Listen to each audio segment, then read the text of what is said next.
दोस्तों नमस्कार। आपका साहित्य रस यूट्यूब चैनल पर तथा फेसबुक हनुमान प्रसाद जहांगीर पेज पर हार्दिक स्वागत है। आशा करता हूं कि आप सभी अच्छे होंगे, खुश होंगे, स्वस्थ होंगे, मस्त होंगे।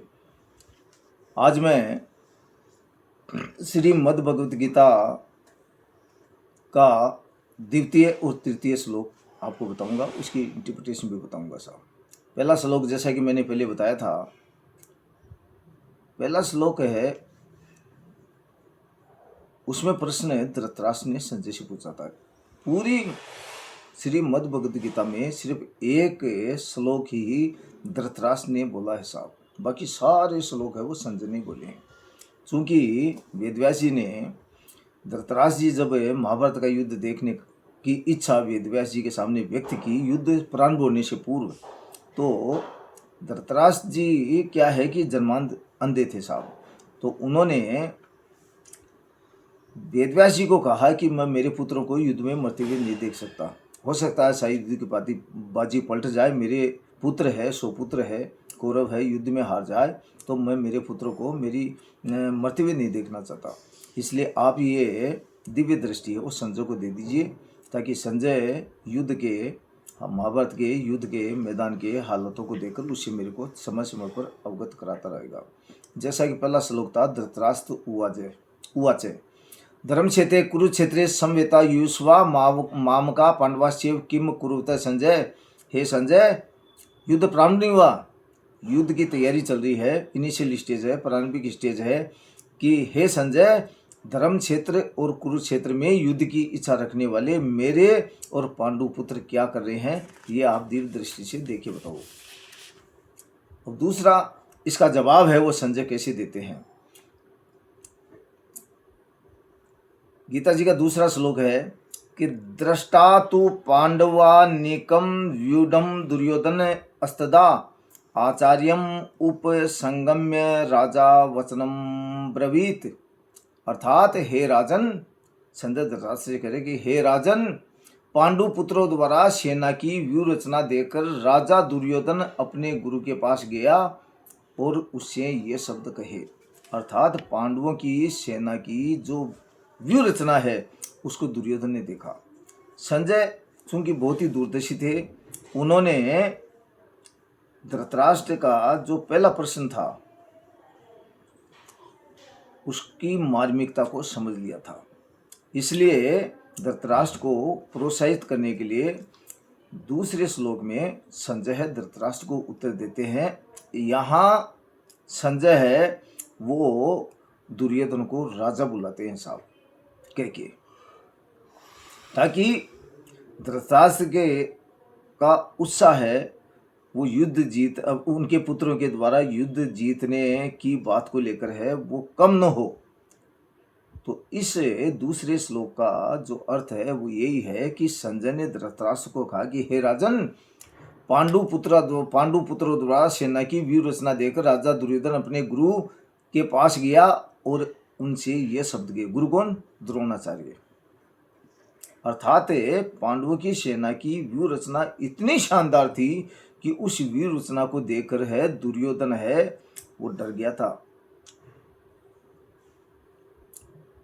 और अपनी शंका के समाधान के लिए वो गुरु द्रोणाचार्य के पास गए और द्रोणाचार्य के पास जाकर दुर्योधन ने क्या कहा।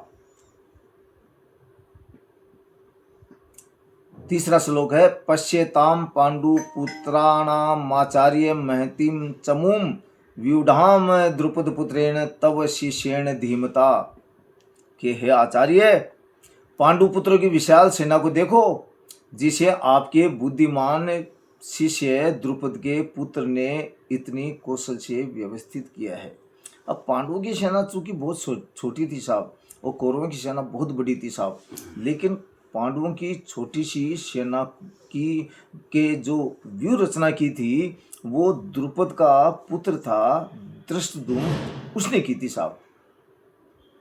अब द्रौपदी के पिता से द्रुपद थे और उनका द्रुपद का पुत्र था धृष्टद्युम्न, और धृष्टद्युम्न से द्रोणाचार्य के राजनीतिक झगड़ा था साहब।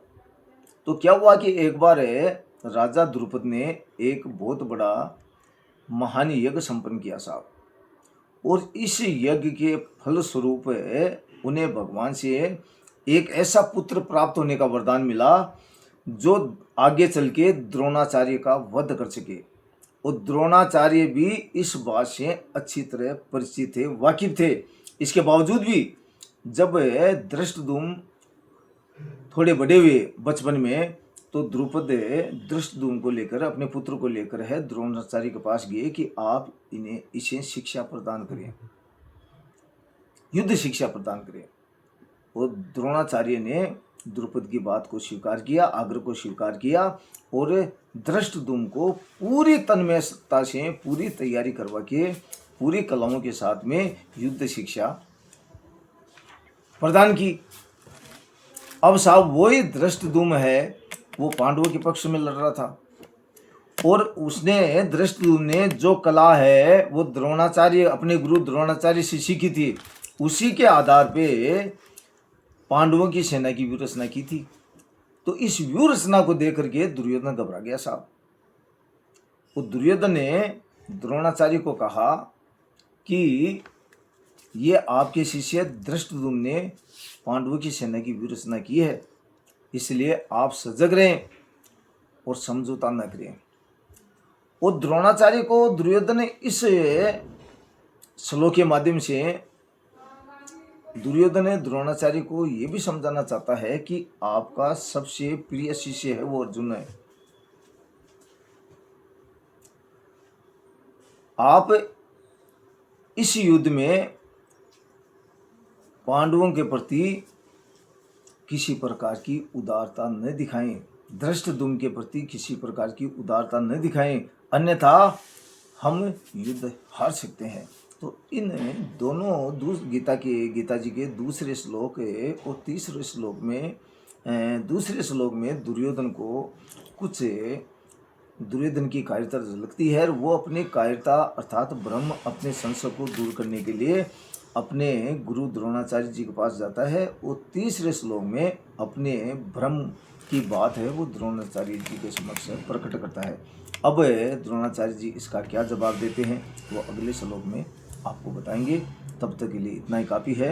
यदि आपको वीडियो पसंद आए तो इसे ज़्यादा से ज़्यादा लाइक करें, शेयर करें, कमेंट करें और फेसबुक पेज हनुमान प्रसाद जहांगीर को ज़्यादा से ज़्यादा फॉलो करें।